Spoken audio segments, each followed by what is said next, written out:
बिस्मिल्लाहिर्रहमानिर्रहीम, अस्सलाम वालेकुम। आप देख रहे हैं हेड ऑन और मैं हूं मुनीब फारूक। पाकिस्तान के अंदर आज की तारीख में बहुत से मसाइल हैं, बहुत से ऐसी इश्यूज हैं जिन पर बात हो रही है।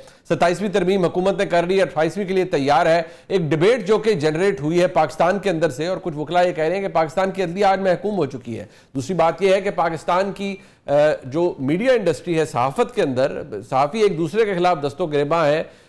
यहाँ बात ओपिनियंस की नहीं बल्कि फैक्ट्स की है। अगर कोई खबर भी आ जाती है और किसी दूसरे को पसंद नहीं आती तो वो उस पर भी अपनी जो फ्रेटर्निटी के अंदर लोग हैं उनको गाली गलौज शुरू कर देते हैं। तीसरी बात यह है कि जिस तरह से सियासी जमातों के बैक्ड लोग हरासमेंट शुरू कर देते हैं जर्नलिस्ट की, वो भी एक बड़ा ही काबिल एतराज़ रवैया है।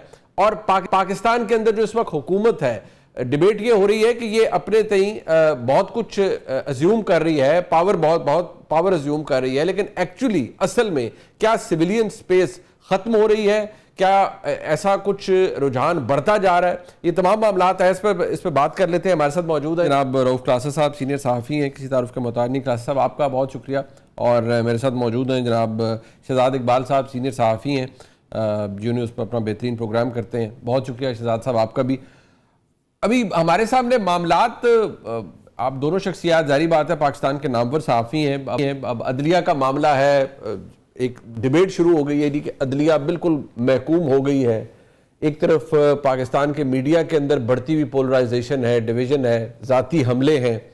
एक वो ऐसी अनफॉर्चुनेट एपिसोड्स भी हैं जिनमें हरासमेंट भी होती है, तो उस पर भी बात करना चाहूँगा। एक डिबेट ये भी शुरू हो गई है जो आज हमारे मोहतरम जनाब सुहेल वड़ाइच साहब ने अपने कॉलम में लिखी है कि जो पाकिस्तान में सियासी जमातों या सियासी हुकूमतों की सुखड़ती हुई जो स्पेस है उसके हवाले से भी बात करते हैं। और इशू ये भी है कि इमरान खान साहब का जो इस वक्त सूरत हाल है उसमें उनके लिए रास्ते बजाय खुलने के शायद जो ऑप्शंस हैं वो भी ख़त्म होती जा रही हैं। जो रिसेंटली डेवलपमेंट्स हुई हैं उनके नतीजे में हम एक तज्जिया कर सकते हैं। क्लासा साहब, मैं सबसे पहले आपसे जानना चाहूँगा, हमारे सामने एक मिसाल है। अब ये शुरू हुआ, 3 के करीब जज साहिबान एक लाहौर हाई कोर्ट से इस्तीफ़ा दे चुके हैं, 2 सुप्रीम कोर्ट के ऑनरेबल जज इस्तीफ़ा दे चुके हैं। अब इनके बारे में जो हुकूमत का जो मौक़िफ़ है, या चलें अगर PMLN का मौक़िफ़ है, मैं चाहूँगा ज़रा मैं वो आपके सामने रख दूँ। अब ऑब्वियसली मरीम नवाज शरीफ साहबा रिप्रेजेंट्स PMLN और उनकी बात मियाँ नवाज शरीफ साहब की बात है, वो क्या फरमा रही है ज़रा सुन लीजिए। क्लासर साहब, ये जब हम ये डिबेट शुरू करते हैं, ये बात शुरू करते हैं कि ये पहले कुछ नहीं हुआ, आज ये कौन सा ज़मीर कोई कानून या आइन के हुक्मरानी के लिए जागे हैं, क्या आपको लगता है जो अब 26वीं तरमीम हुई, अनफिनिश्ड एजेंडा था, 27वीं हो गई, कुछ वकला कहते हैं कि नहीं जी बिल्कुल दुरुस्त हुआ। मैं सदर सुप्रीम कोर्ट बार से मेरी गुफ्तगू हुई तो उन्होंने कहा जी कि देखें जो सियासी जजेस थे अब वो अपने तौर पर उन्होंने एक महाज बनाया हुआ था, तो ये तो एक आईनी कानूनी अमल है, पार्लियामेंट ने किया है, तो उस पर किसी को एतराज़ होना नहीं चाहिए। आपके नज़दीक हमारी अदलिया के अंदर, ये मैं बहुत एहतियात से कह रहा हूँ, ये परसेप्शन बन गया है कि बड़ी महकूम किस्म की, बड़ी प्लाइंट जुडिशरी हो रही है with every passing day, because executive की इनग्रेस बहुत बढ़ गई है। क्या ये तासुर दुरुस्त है या हम ओवर स्ट्रेच कर रहे हैं? जी बहुत शुक्रिया आपका। मैं वहां से शुरू करूंगा जो आपने मरियम नवाज साहबा का वो क्लिप चलाया है, इस पर बाद में आते हैं जुडिशरी पे। लोगों को इतना क्या कहना चाहिए, खुद गर्ज नहीं होना चाहिए, और इतनी शार्ट उनकी मेमोरी भी नहीं होनी चाहिए, कुछ ज्यादा लंबी बात भी नहीं है।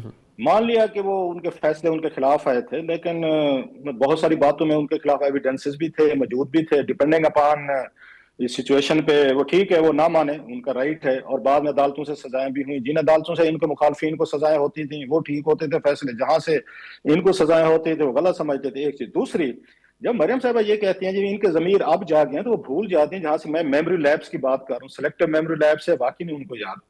ये जस्टिस अतर मनीला, अगर आपको याद हो, आप तो खुद लॉ के स्टूडेंट हैं, आप खुद प्रैक्टिसिंग बैरिस्टर हैं, आपको याद आ जाएगा जब ये जेल में थे, मरियम साहबा जेल में थी, नवाज शरीफ साहब जेल में थे, कैप्टन सफदर थे, इनके केसेस नैब में भी लगे हुए थे, ट्रायल हो रहे थे, और इन्होंने अपील की थी यहाँ पे जमानत के लिए इस्लामाबाद हाई कोर्ट में। और अगर मैं गलत नहीं कह रहा तो ये जस्टिस अतर मनीला साहब चीफ जस्टिस थे, इनके सामने केस लगा सर इनकी जमानत का। उन्होंने 40-41 पेजेस का जमानत का एक नोट लिखा और इन तीनों को जमानत दे दी थी उन्होंने, तीनों को, और ट्रायल चल रहा था। इस पे नैब ने जाके उन्होंने ये चैलेंज की थी वहां सुप्रीम कोर्ट ऑफ पाकिस्तान में, जिसपे उस वक्त साकिब निसार और इनका ये सईद खोसा साहब, आसिफ सईद खोसा साहब का बेंच था। इन्होंने जनाब उस पर बड़े सीरियस क्वेश्चन उठाए और इन अतर मनीला साहब की खासी इन्होंने खिंचाई की इन्होंने कहा जनाब कि ये मुझे बताएं दुनिया में कहाँ पे होता है किसी को बेल देते हुए आप 40 सफ़े का एक नोट लिख दें, मतलब आपने तो फैसला कर दिया पहले से, या आपने तो पहले से बैठ के वो कर दिया, तय कर दिया, तो ट्रायल कोर्ट क्या करेगा? अब जमानत दे भी रहे थे तो अब वाले न दें कि फला हार्डशिप्स की वजह से कंपैशनेट ग्राउंड है, बीमारी है, वट एवर जो भी है, आपने तो 40-41 पेज लिख दिया। आज भी पढ़ा होगा आपने, जी जी यकीनन जी। पढ़ा होगा, इन्होंने भी पढ़ा होगा, हमारे दोस्त ने, इन शहजाद ने, उस पे उनकी खिंचाई की गई थी, लेकिन उन्होंने इनकी जमानत कैंसिल नहीं की थी। ये कह गए कि नवाज शरीफ साहब जो है ऑलरेडी जेल में है किसी और मुकदमे में, लिहाजा हम इनकी बेल कैंसिल कर भी दें तो इससे कोई फर्क नहीं पड़ने वाला। मरियम साहबा का उन्होंने लिखा था कि जनाब के बीइंग ए वोमेन हम कंपैशनेट ग्राउंड पे जाएंगे, इनकी हम बेल कैंसिल नहीं करते। तो कैप्टन साहब का कहा था कोई इतनी सिग्निफिकेंट नहीं है, 1-2 साल की बात है। उन दोनों ने इनकी बेल कंफर्म की थी, but with very serious observation. तो ठीक। जस्टिस अख्तर मनीला साहब ने तो इनको जमानतें दी हुई हैं, 40 पेजेस लिख के दिए हुए हैं। अगर ये कहते हैं कि इनके जमीर नहीं जागे तो उनका जमीर तो उस वक्त ही जागा था, नंबर 1। और दूसरी बात होती है फैसले जमीर पे नहीं किए जाते, फैसले कानून की किताब पे एग्जैक्टली किए जाते। हर एक एग्जैक्टली। का अपना जमीर है। आप मतलब हम तीनों बैठे हैं, आपका अपना जमीर है, शहजाद का अपना है, मेरा अपना है, जरूरी हम तीनों का एक ही जमीर और यूनिवर्सल जमीर कोई चीज नहीं होती। ठीक है, ह्यूमन राइट्स वगैरह वो चीजें यूनिवर्सल होती हैं, कोई कन्विक्शन होते हैं, एक चीज। दूसरी चीज, आपको याद है जब ये नवाज शरीफ साहब का ये आया था कि बीमार हो गए और जी। इनको बाहर जाना है, तो 50 रुपए के स्टाम्प पे जो जमानत उन्होंने एक्सेप्ट की थी शहबाज शरीफ साहब की, जस्टिस अतर मंडिला साहब ने की थी, आपको भी याद होगा। उन्होंने 50 रुपए के स्टाम्प पे इनको कहा था कि आप जमानत दे रहे हैं, हुकूमत ने कहा था 2-3 बिलियन रुपीज दें, इमरान खान साहब की हुकूमत कह रही थी। नवाज शरीफ साहब ने और शहबाज शरीफ साहब ने 50 रुपए का स्टाम्प दे के, और शहबाज शरीफ साहब ने गारंटी दी थी कि 3 महीने बाद में अपने भाई को वापस ले आऊंगा, और अगले 3 साल वो वापस नहीं आए थे, और वो उनको अब्सकॉन्डर का दर्जा दे दिया था।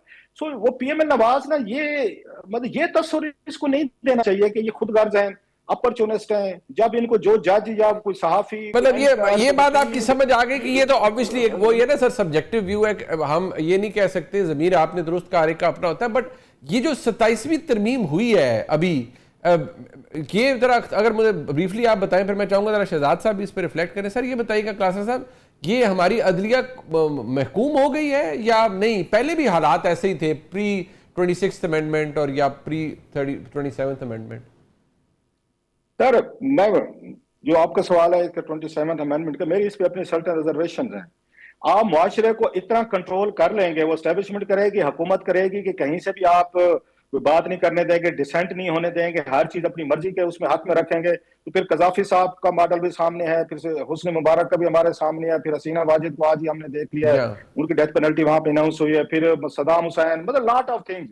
आप आयरन कल्टन बनाएंगे, सोसाइटी को घुटेंगे, इनको सिक्रीव करेंगे, इनको दबाएंगे, इनको प्रेस करेंगे कि कोई हमारे खिलाफ कहीं से फैसला ना आए, कोई प्रोग्राम ना आए, कोई बात ना हो। तो हजूर अब तक आपकी दुकान चलती रही है, पाकिस्तानी एक डायनेमिक एक सोसाइटी है, यहाँ पे आपको हर किस्म की क्राउड मिलता है और आप उनको स्टीम, उनका कथारसिस होने देते हैं। आप इस तरह की उसमें सोसाइटी में जहां पे रेगुलेटर नहीं है, मतलब बिजनेसमैन भी खुद है, मिलें भी इनकी हैं, शुगर मिलें भी इनकी हैं, आईपीपीज भी इनके, बिजली घर, दाल दलिया, इनका दूध दही सब कुछ आप बेचते हैं। फिर उसके बाद आप रेगुलेटर को खुद भी लगाते हैं, डीजी या जितने भी अफसरान भी खुद लगाते हैं, फिर क्राइसिस भी पैदा, इंपोर्ट एक्सपोर्ट के फैसले भी खुद कर रहे हैं, और फिर चाहते हैं अदालत आप पे बात भी ना करे, कोई आपको मीडिया भी कुछ ना कहे तो जमहूरियत खतरे में पैदा है पड़ जाएगी। ये तो अपनी साइड पे। लास्टली हमारी अदलिया ने भी जिस तरीके का, और हम मीडिया ने 180 की स्पीड पे जा रहे थे ना सर, मतलब हमारा भी अपना बहुत सारा कसूर है कि हमने बहुत सारी चीजें जो दाएं बाएं करके, किसी ने कोई एथिक्स नहीं देखी, जर्नलिज्म नहीं देखा, किसी ने कोई यहाँ पे जर्नलिस्ट या आपकी जुडिशियल जो वैल्यूज थी, जुडिशियल फैसले थे, जिस तरह के फैसले अदलिया ने किए हैं पिछले कुछ अरसे में, वो कोई फैसले थे अपना ही कानून लिखने की कोशिश करेंगे। सो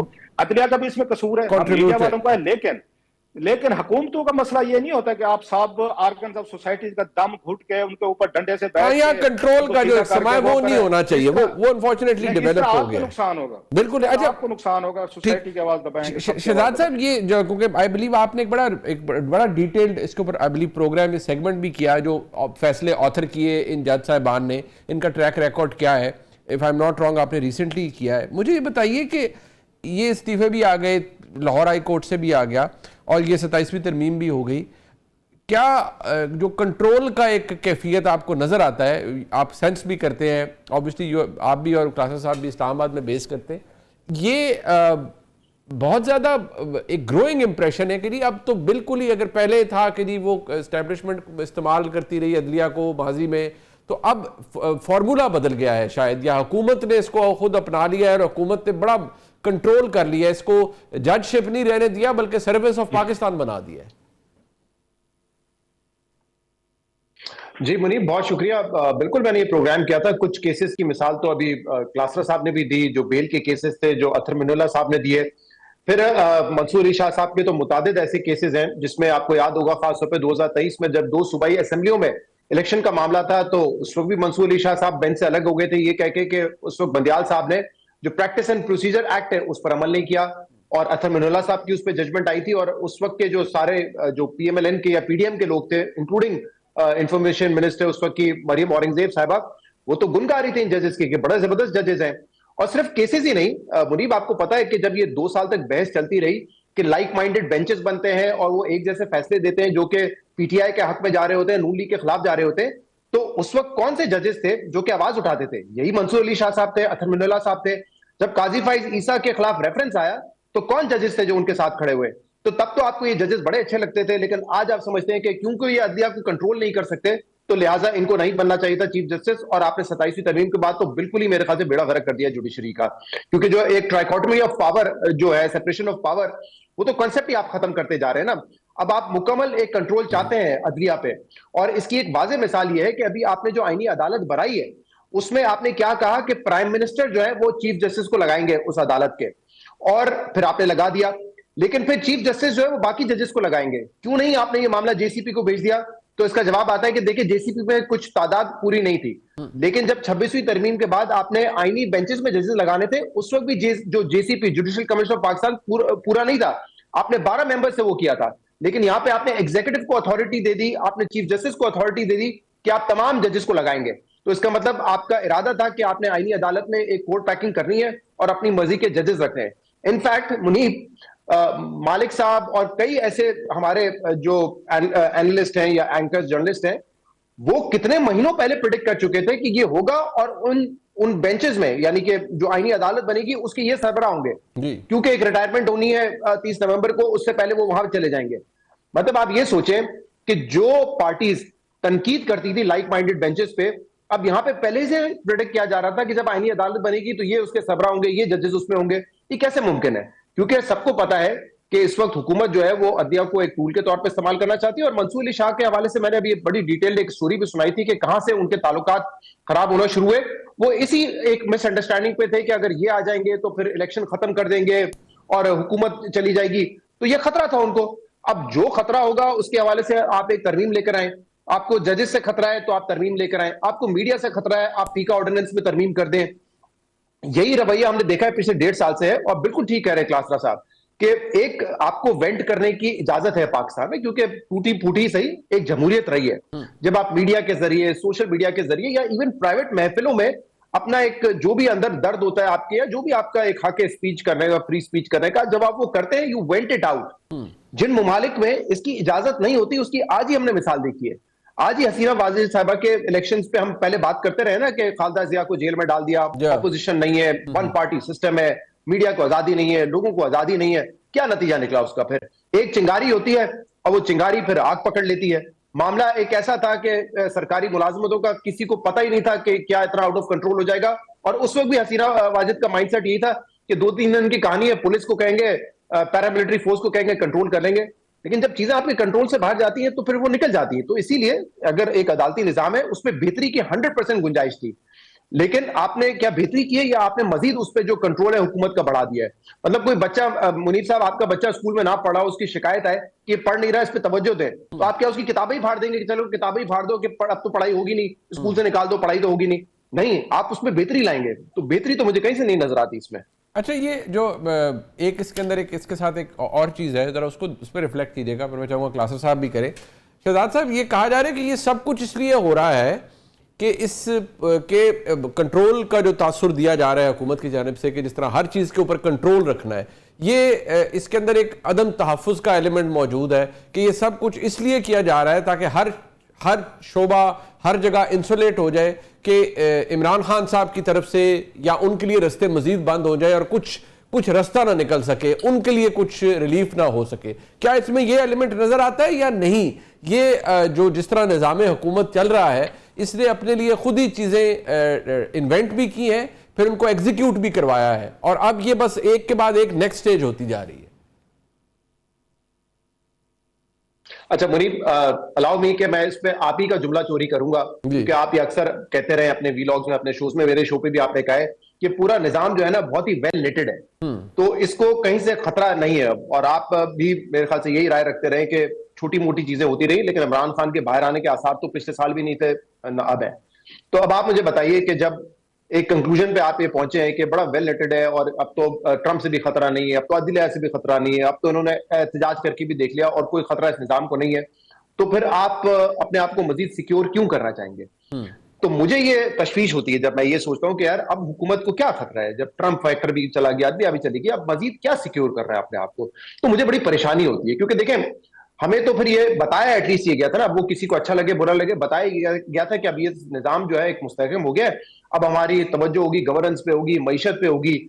लेकिन फिर आपको एक तरमीम नजर आती है एक साल बाद जिसमें आप अपने आप को मजीद सिक्योर करते हैं, तो फिर आपको ये शायद फील होना शुरू होता है कि क्या जो दूसरे प्रोमिसेस थे वो उस तरीके से आप पूरे नहीं कर पा रहे हैं, जो जिसकी वजह से हुकूमत को अपने आप को मजीद सिक्योर करने की जरूरत पड़ रही है। क्योंकि आपको याद होगा पीटीआई के दौर में कुछ वज़रा ये कहते थे कि पहला जब एक साल जाया हो गया और माशी तौर पे हम कुछ कर नहीं सके, अपने प्रोमिसेस पूरे नहीं कर सके, तो अब हमने अपने अवाम को, अपने वोटर को यही बेचना है कि हमने फलां को पकड़ लिया, वो करप्ट था, इसको पकड़ लिया, उसको जेल में डाल दिया, ताकि आप अपने वोटर को ये तो बता सकें कि चले माशी एजेंडा तो पूरा नहीं हुआ लेकिन सियासी एजेंडा हम पूरा कर रहे हैं। तो अब जब हुकूमत एक के बाद एक तरमीम ला रही है और बार बार आप ये अपने आप को सिक्योर कर रहे हैं, तो मेरी इनसिक्योरिटी उससे बढ़ती है कि क्या बाकी काम जो आपने करने का कहा था कि अब हम उन पे तवज्जो देंगे, लोअर जुडिशरी को बेहतर करेंगे, अवाम को सस्ता इंसाफ देंगे, हम मईशत को बेहतर करेंगे, हम इन्वेस्टमेंट को लेकर आएंगे, क्या वो सब काम नहीं हो रहा है जिसकी वजह से आप दोबारा एक अपने आप को सिक्योर करने की कोशिश करें?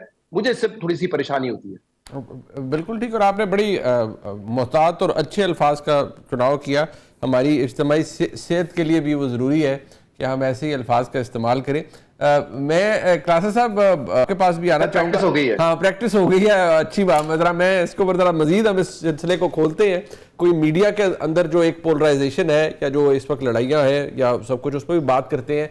जो कुछ एपिसोड्स हरासमेंट के हैं हम उस पर भी बात करना चाहेंगे, और जो डिबेट है कि जी इस सब के साथ हुकूमती रिट या हुकूमत, सिविलियन हुकूमत की जो ताकत है वो मजीद सुखड़ती जा रही है। क्लासा साहब, हमने जो इस वक्त अदलिया के साथ जो 27वीं तरमीम हुई, मैंने एक जुमला इस्तेमाल किया, इस पर बहुत से लोग मुझसे नाराज़ भी हैं कि मैंने कहा जी जजशिप को आपने सर्विस ऑफ पाकिस्तान बना दिया, यानी सरकारी नौकरी ही बना दी है बिल्कुल। लेकिन मुझे सिर्फ ये बताइए कि चलिए अब ये हो तो गया है, इस पे मजबूती के बावजूद इतना कुछ रोज़ हर तरमीम के साथ इंसुलेशन ये निज़ाम खुद को दे रहा है, उसकी पता नहीं वजह। शहजाद साहब ने भी कहा कि उन्हें परेशानी होती है, तो यकीनी तौर पर ये परेशानी आपको भी होती होगी, बल्कि हमसे ज़्यादा होती होगी। मुझे सिर्फ ये बताइए कि इसके बाद स्टेज क्या है? हमने माजी में वकला तहरीक देखी है, अभी मंसूर अली शाह साहब बताया जाता है वकला से उनकी इंटरेक्शन होगा और पता नहीं कोई तहरीक निकलेगी। दूसरी जानिब हमारे सामने पाकिस्तान तहरीक इंसाफ है, वो तहरीक तहफ़्फ़ुज़ आईन पाकिस्तान है, जो वहाँ के दोस्त फरमा रहे हैं, उनमें अल्लामा राजा नासिर अब्बास साहब वो अब भी आज भी कुछ फरमा रहे थे। मैं चाहता हूँ ज़रा वो भी आप सुन लें। अदलिया का सुतून गिर चुका है, उसका इस्तेकलाल खत्म हो चुका हुआ है। मुकदमा जो कानून साज इदारा है वो किस तरह से कमजोर और बिका हुआ है। ये गुलाम जंजीरों में हवा हवस की, ख्वाहिशात नफसानी की और इक़्तिदार की भूख की जंजीरों में जकड़े हुए हैं और डंडे से इनको हाँका जा रहा है, और जो वो कह रहे हैं वो कर रहे हैं। अब ये सारे कह रहे हैं कि नहीं बस अब वक्त है कि निकलिए घरों से बाहर और पता नहीं ये कर लें वो कर लें। तो ये एपिसोड्स तो हमने माजी में भी देखे हैं। क्लासा साहब, एक लफ्ज़ इस्तेमाल किया शहजाद इकबाल साहब ने कि एक चिंगारी होती है जिससे फिर मामला कहीं से कहीं निकल जाती है। यहाँ वो चिंगारी की प्रैक्टिस हुई भी है माजी में, लेकिन उसका कोई डिविडेंट निकला नहीं है। क्या आपको लगता है कि इन तरामीम के बाद और जिस तरह जो बढ़ता हुआ तासुर है कि हुकूमत ने तो हर चीज़ अपने पास कंट्रोल कर ली है, क्या आपको लगता है कि कोई वकला तहरीक, कोई रेजिस्टेंस मूवमेंट निकल सकती है या कोई उसकी गुंजाइश नहीं है? बड़ा आपका एक खूबसूरत सवाल है और इस पे वाकई इस पे बहस होनी चाहिए, बात होनी। इसको मैं दो तरीकों से मैं इसको देखना चाहूंगा, एक वकला तहरीक के हवाले से, दूसरा ये हुकूमत की खुशी के हवाले से। हुकूमत उनको लगता है कि no we are in full command, बस कोई बच तो नहीं गया, जैसे खान साहब ने कभी कहा था ना, कोई बच तो नहीं गया जनरल में फटा ना किया हो, वो इंटरनेशनल लेवल पे या पाकिस्तान लेवल पे, या किसी को जेल में न डालो। तो सेम इनका भी ये एटीट्यूड है कि कोई बच तो नहीं गया यार, जैशान कोई ग्रुप, कोई सिविल सोसाइटी, कोई अदलिया, कोई मीडिया, कोई हमारा अपोनेंट जिसको हमने हमने टाइट करके सीधा ना कर दिया with the barrel of the gun, मतलब इस तरह का उनका भी एटीट्यूड है। अब दो चीजें, जनरल जिया साहब का जब असेंबली आई थी 85 में, उससे ज्यादा सख्त तो कोई मार्शल नहीं था ना। भुट्टो साहब को फांसी लग गई, कोड़े लग रहे हैं पीपल्स पार्टी वालों को, जेलों में है, तितर बितर को सोच नहीं सकता था कि अगेन पाकिस्तान भी जनरल जिया के बगैर हो सकता है। 1985 की असेंबली को जहन में लाए, उस वक्त ये गैर जमाती असेंबली थी, कोई अपोजिशन नहीं थी, सारे बराबर थे, कोई पार्टी नहीं थी, कोई बड़ा हैवी वेट अंदर मौजूद ही नहीं था। इसके बावजूद जब जनरल जिया ने, उन्होंने ख्वाजा सफदर साहब को कौमी असेंबली का उन्होंने स्पीकर बनाया। अब जनरल जिया के नॉमिनी अंदाजा करें कि ये हमारे स्पीकर होंगे। इसके बावजूद चंद वहां से एमएनए खड़े हुए, अनवर अजीज चौधरी साहब थे कोई, उसके बाद ये उसमें सैफुल्ला साहब थे रहीम यार खान साइड से, और 3-4 डॉक्टर शरफ गन वगैरह, मेरा ख्याल ये भी कुछ लोग थे। ये मिल के इन्होंने पोजीशन खड़ी की और अल्टीमेटली इन्होंने उनके जनरल जिया के उम्मीदवार को हरा के फखर इमाम को स्पीकर बनवा लिया। याद है आपको सर? जी जी जी। मतलब कुछ सोच सकता था कि वहां पे जनरल जिया का या जुनेजो साहब का जो स्पीकर है वो हार जाएगा और अपोजिशन के 5-6 अननोन से लोग आएंगे और अपना स्पीकर बनवा लेंगे। ये मिसाल देने का क्या मकसद है मेरा, कि अब्सोल्यूट पावर जितनी होती है उतना आपको वीक कर देती है, स्पेस खाली नहीं रहती। That's a natural process. हर मतलब दिन के अगेंस्ट रात है, मतलब काला है तो नीला है तो पीला, अपोजिट में चीजें चलती हैं। ये कभी हो भी नहीं सकता है कि आप बहुत पावरफुल हैं, आपके अगेंस्ट अपोजिशन नहीं, अपोजिशन होगी, गैप आएगा तो कोई ना कोई उसको फिल करेगा। यही आपको याद होगा जनाब मुशर्रफ समझते थे कि मैं ऑल पावरफुल हूं, मैं इनको बुलाऊंगा ये इस्तीफा दे देंगे। किसी ने सोचा था कि इफ्तिखार चौधरी साहब डट जाएंगे और तरीक चल गई। सो अगर ये समझ रहे हैं कि जनाब कि हमने जजेस को भी दबा लिया, तरमीम ले, अब मतलब गलिया हो गया सुनिया तो विच असि मिर्जा यार वर्गे फिरांगे, तो मेरा ख्याल है दे आर टेरिबली रॉन्ग। ये स्पेस जब क्रिएट होती है, अपोजिशन ऑटोमेटिक इसी बेंच में से निकल सकती है। जनरल जिया साहब जो थे उनको भुट्टो साहब ने लगाया था, बड़े ओबीडियंट थे, then what happened. Nawaz Sharif साहब हैं, उन्होंने जनाब मुशर्रफ को लगाया था, वी ऑल नो कि व्हाट हैपेंड। तो अगर आपने जुडिशरी में, अच्छा ऐसे चीफ जस्टिस साहब इफ्तिखार चौधरी को किसने लगाया था? इफ्तिखार चौधरी साहब को आज तक भी कहते हैं कि उन्होंने चौधरी ने और साहब की सिफारिश थी मुशर्रफ साहब को, और बाद में वो उनसे शिकायत भी करते। उसी ही उसको मैंने अदालत में देखा हुआ, जब मुने सलाई पे केस आया था पंजाब में, वजीर आला थे वही चौधरी शुजात हुसैन साहब जो हैं वो सामने बैठे थे उन्हीं की अदालत में, ये इफ्तिखार चौधरी साहब की, और झड़पे और उनसे ये झाड़े खा रहे थे। मैं विटनेस हूं जब उनके अगर मुनिस का मसला आया था, जिसने जाके चीफ जस्टिस लगवाया था मुशर्रफ को सिफारिशें करके, वो वहां पे बैठे झड़के खा रहा था अपने भतीजे के लिए, भांजे के लिए, जिसके लिए इंसाफ लेने आया थी। मैंने देखा हुआ अपनी आंखों से। अच्छा सेम हैपेंड इन, अगर इफ्तिखार चौधरी साहब खड़े हो गए तो मुशर्रफ के अगेंस्ट। सो ये कह देना कि हमने लगा दिया, अपना ही बंदा है, अपना जज, अपना सहाफी, अपना एंकर, अपना कालम निगार और अपना टीवी और अपना मालिक, हम सब है। मेरा ख्याल है नेचर कुदरत इस तरीके से नहीं चलती। जो आपके अपने लोग हूं, जनरल जिया हूं, जनरल मुशर्रफ हूं, इफ्तिखार चौधरी हूं, they can stand in revolt at any time. मतलब ये आपसे आप तवक्को रख सकते हैं किसी स्टेज पे, ये जुडिशरी भी फैसला तो दे सकते हैं, आप उनको फैसलों से तो नहीं रोक सकते ना, आपने जज लगाया है ना, तो फैसला तो कोई भी जज दे सकते किसी वक्त भी। और बकौल मरियम साहबा के जी उस वक्त जमीर नहीं जाके, हो सकते हैं इनमें से किसी का जमीर, मतलब आप कहते हैं आउट ऑफ सिलेबस कुछ भी हो सकता है, हो हमेशा होता है। That's law of the nature. ये आपका मेरा नहीं है, लॉ ऑफ द नेचर। 3-4 मिसालें मैंने आपको दे दी, मैं और भी बहुत सारी मिसालें दे सकता हूं, एक साइड पे कर लें। बिल्कुल। अब थोड़ा आते हैं अदलिया की साइड पे, चिंगारी जिसकी बात अब शहजाद कर रहे, चिंगारी आपसे मैं एग्री करता हूँ, 2006-7 में जल जला के फट चुकी है, उसमें बारूद वगैरह नहीं बच गया। और बारूद ना बचाने वाले कौन थे आपको मैं याद दिलवाऊं, यहाँ पे इन्होंने एतजाज हसन साहब ने तकरीर की थी सेनेट में 2015, वो तकरीर सुनने वाली है, आपको दोस्तों को सुननी चाहिए, जिसमें उन्होंने कहा जनाब कि मुझे ये इफ्तिखार चौधरी ने बड़ा मजूस किया है, मैं बड़ा शदीद मजूस हुआ हूँ, हमें लेट डाउन किया गया। अब ये वो एतजाज साहब हैं जो कहते थे रियासत होगी माँ जैसी, बच्चे मारे गए, यहाँ पे लोग मारे गए, यहाँ पे लोग जेलों में गए, बहुत धमाके हुए, ब्लास्ट हुए, पिंडी में हुआ था, मुझे सारी इस्लामाबाद की कचहरी में हुआ, लोग मारे गए इफ्तिखार चौधरी साहब के रोमांस में। उसमें से क्या निकला? उसमें से अरसलान चौधरी निकला नंबर 1। और एतजाज साहब ने पता क्या इंकशाफ किया था? उन्होंने फरमाया था ये जो आजकल ये जा रहे हैं ना बकुला के बड़े सुरखेल जाके नई कैंपेन शुरू करेंगे, मैं तो उस दिन मैंने फातिहा पढ़ ली थी, मैं भी ये तो बहुत बड़ा फ्रॉड है इस मुल्क में यार।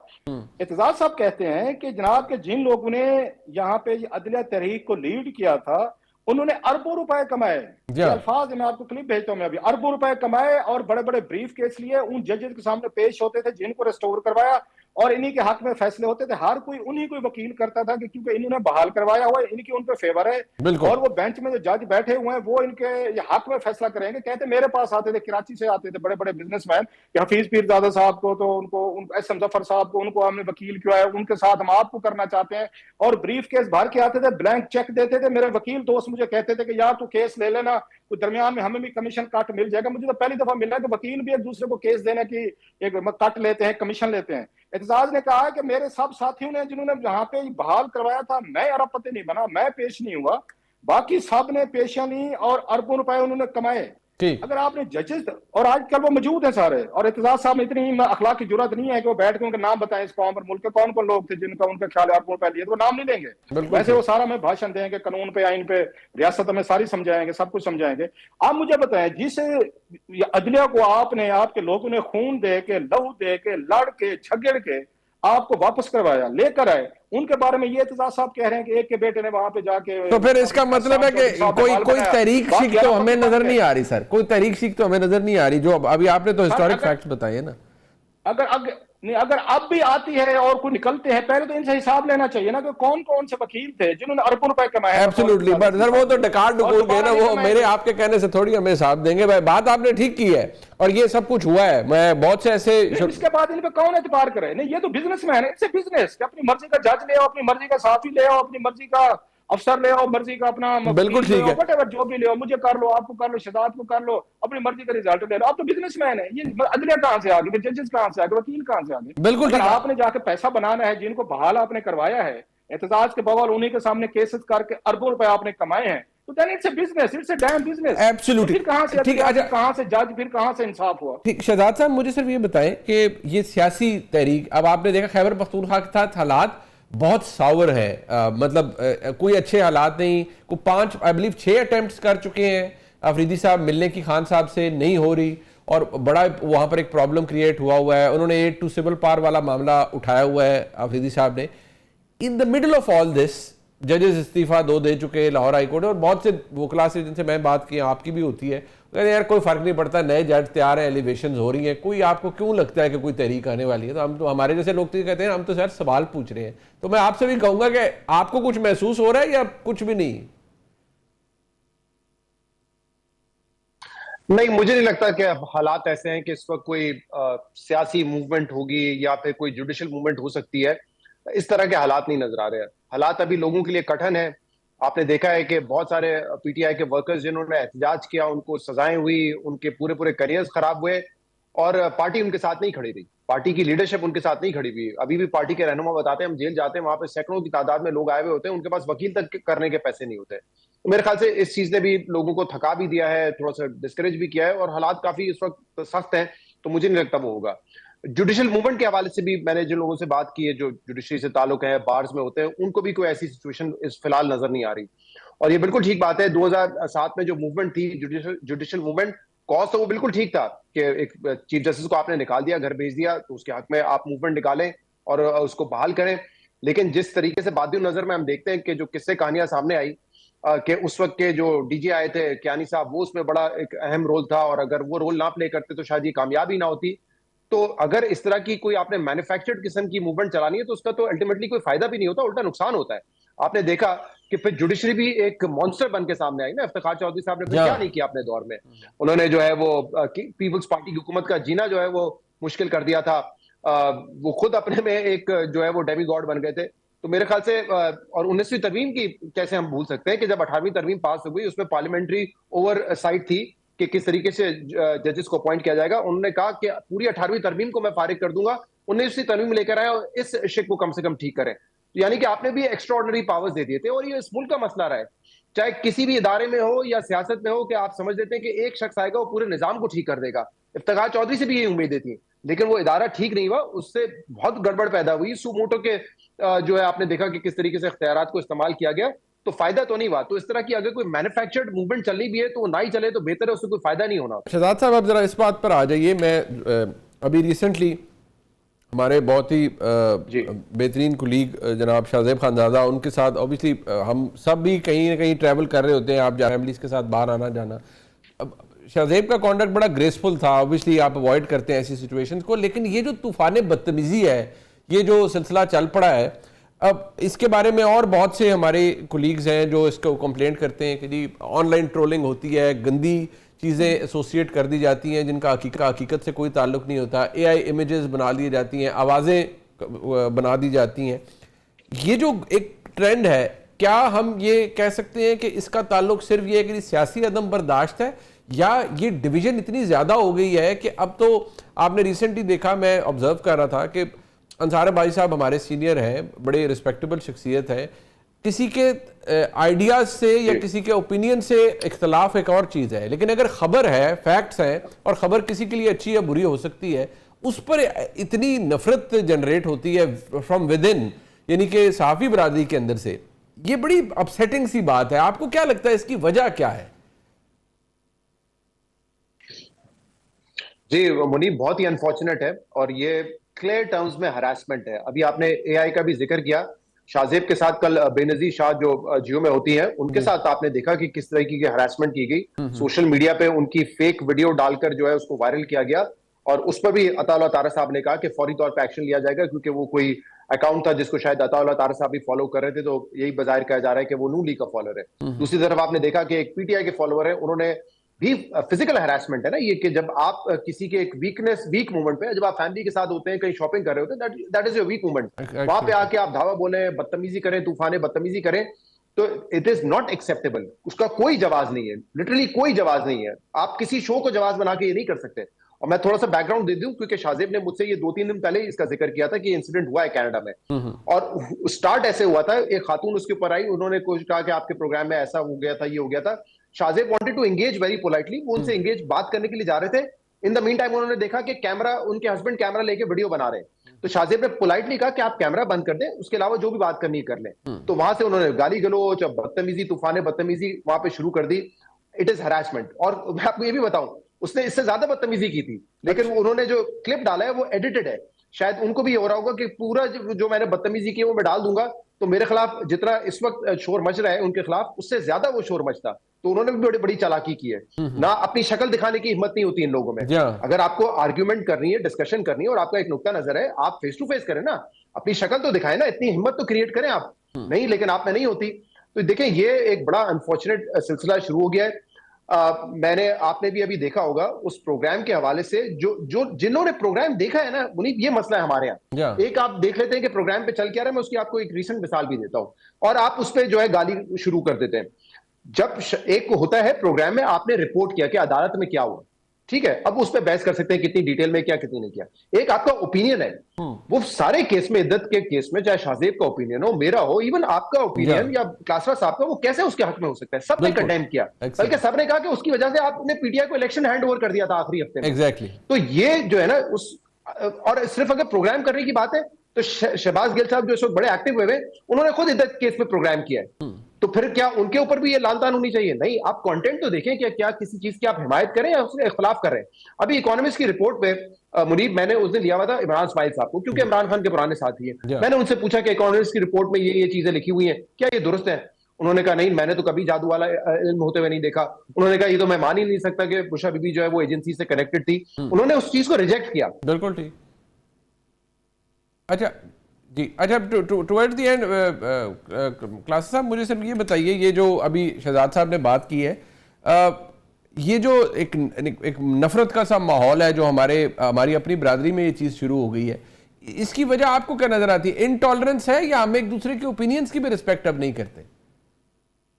मेरी सारी वो सिंपथीज ऑफ कोर्स शाहजेब के साथ हैं, फैमिली के साथ है, मतलब वो अपनी जगह पे सारी बातें हैं, we all stand with him. लेकिन मेरा थोड़ा सा डिफरेंट पॉइंट ऑफ व्यू है, इससे आप दोस्तों से, जो भी मैं सोशल मीडिया पे देख रहा हूँ, मैं जब आप जर्नलिस्ट बनते हैं तो डे वन से आपको तैयार रहना चाहिए। You will face all these kind of harassment, you will face the threats, you will face bullying, you will face abuses. We are not entertainers, ये ज़हन में रखें। हम कोई या कॉमेडी करने नहीं बैठे, हम यहाँ गाने गाने नहीं बैठे, थिएटर करने नहीं बैठे कि लोग अम्यूज होंगे, हमें तालियां बजाएंगे और हमें वो appreciate. They won't do that.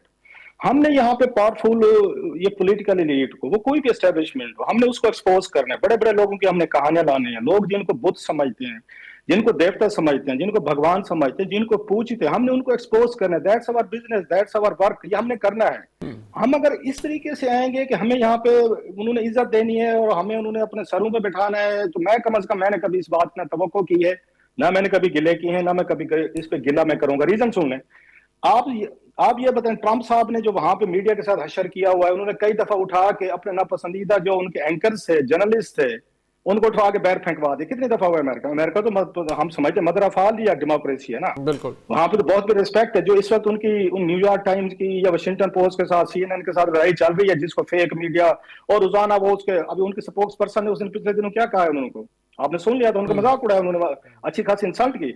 हमारे यहाँ जो हम थोड़े से छुई मुई से बन गए हैं, इस चीज से जितना बड़ा रिएक्शन हम दे रहे हैं ना इस वाक्य पे, मैं वाकई नहीं मुझसे छोटा भाई हमारा, हमारी सारी सिंपैथी है। आपने उस बंदे को, उस पार्टी की तवक्कुआत पे पूरे उतरे, that's what they wanted and he has become a hero, वो हीरो बन गए। आपको ये ज़हनी तौर पर तैयार रखना। इसमें एक फर्क है ना जी। अच्छा चले जी शहजाद साहब, आप if you want to make a point, जी प्लीज।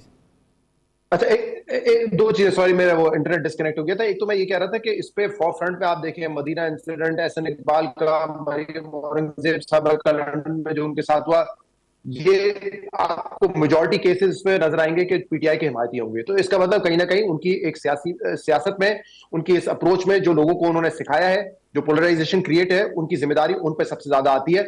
अनफॉर्चुनेटली अब दूसरी जमातें जो है सोशल मीडिया की हद तक तो उनको फॉलो कर रही हैं, वो जैसे मैंने भी आपको बेनजीर शाह की जानकारी दी।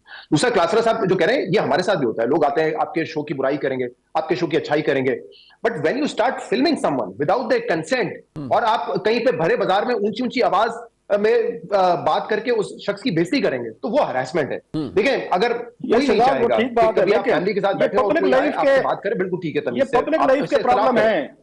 तो but we have to call it out. Public life के अपने फायदे भी हैं और उससे ज्यादा नुकसानात हैं। दैट्स ये प्रॉब्लम है, हमें होगा, तमाम सिंपैथी हमारी उनके साथ है। All we can say is very unfortunate. मैं शुक्रिया अदा करूंगा जनाब रऊफ लब का और शहजाद इकबाल साहब का। प्रोग्राम आपने देखा जी, इसका फीडबैक जरूर दीजिएगा। देखने का शुक्रिया, खुदा हाफिज।